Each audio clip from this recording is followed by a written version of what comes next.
Bismillahirrahmanirrahim. Assalamualaikum warahmatullahi wabarakatuh. Salam sejahtera anak-anak. Apa khabar sekalian? Jadi hari ini kita akan lihat sains tahun 4 iaitu tajuk mesin, tuas, sambungan. Sedikit sambungan. Jadi yang belum melihat slide yang pertama atau video yang pertama boleh buka balik channel cikgu, tengok balik dan ini adalah bahagian yang kedua iaitu sambungan untuk tuas. Jadi pada hari ini kita akan buat apa kita akan belajar pada hari ini adalah kita akan ada menghubung kait jarak beban dari fulcrum dengan daya yang diperlukan. Satu sahaja objektif pembelajaran pada hari ini. Okey, jadi ini adalah kita nampak gambar rajah di ini. Gambar ini menunjukkan ada seorang lelaki cuba untuk mengangkat satu batu yang besar. Jadi, bagaimana kita nak membantu lelaki ini supaya kerja dia untuk mengangkat batu ini jadi lebih mudah? Okey, jadi itu kajian kita lakukan pada hari ini adalah tentang jarak beban dari fulcrum. Kita alihkan jarak beban dari fulcrum dan kita nak lihat adakah daya yang diperlukan itu semakin sedikit ataupun semakin banyak. Adakah kerja mengalih batu itu semakin mudah atau semakin sukar? Jadi kita lihat. Okey, sebelum kita buat kajian, cikgu nak anak-anak sekalian buat sedikit ulang kaji bahawa perlu kenal pasti bahagian-bahagian dalam tuas, iaitu tentang beban, fulcrum dan daya. Di mana beban? Yang mana fulcrum? Di manakah daya?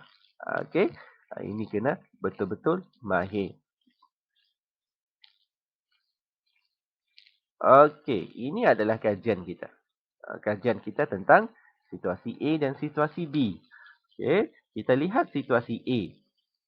Situasi A, jarak beban dari fulcrum adalah panjang. Nampak fulcrum tu agak jauh daripada beban kan. Jadi jaraknya itu dari fulcrum agak panjang. Manakala situasi B, jarak beban dari fulcrum adalah pendek. Kita dekatkan fulcrum itu yang nampak bongkah segitiga tu, kita dekatkan lagi dengan batu. Dekatkan supaya jarak antara beban dan fulcrum tu menjadi pendek. Jadi apa yang akan berlaku? Yang mana memerlukan daya lebih sedikit. Maksudnya memerlukan daya yang sedikit untuk mengalihkan beban. Untuk mengangkat beban. Yang mana? Maksudnya lebih mudah kerja kita untuk mengalihkan batu itu. Yang mana? Adakah situasi A atau situasi B? Kita nak buat kajian. Kalau anak-anak ada nak buat kajian di rumah, boleh buat dengan yang lebih mudah. Hmm?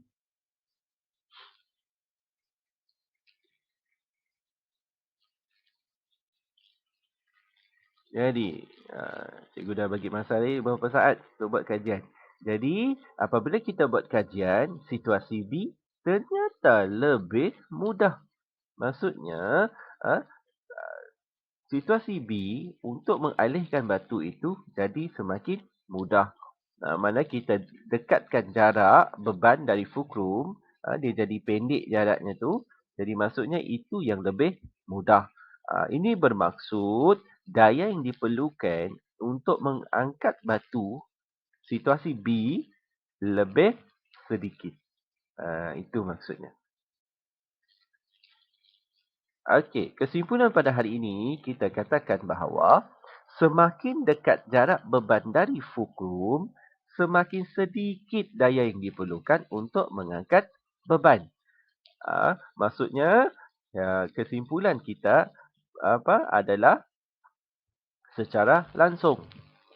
Berubah secara langsung. Maksudnya semakin dekat jarak, semakin sedikit daya. Itu maksudnya. Jadi kita lihat lagi. Di mana kita nak buat aplikasi atas kesimpulan yang kita lakukan sebentar tadi. Ini adalah contoh bagi tuas.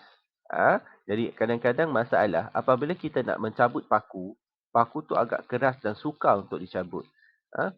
Jadi apa yang kita lakukan adalah kita cuba dekatkan blok kayu tersebut iaitu fulcrum dekat dengan batu dengan paku iaitu beban. Jadi kerja untuk mengangkat ataupun mencabut paku tersebut akan jadi semakin mudah. Ini aplikasi. Jadi apabila kita nak mencabut paku, dia jadi semakin mudah. Apabila kita dekatkan fulcrum tersebut dengan paku. Okey, dan banyak lagi aplikasi yang anak-anak boleh fikirkan yang kita lakukan dalam seharian. Maksudnya kita nak buka penutup tin, kita nak alihkan meja, kerusi dan sebagainya, kita boleh amalkan. Jadi anak-anak sekalian, sampai di sini sahaja tajuk tuas kita. Semoga kita berjumpa lagi. Terima kasih. Assalamualaikum.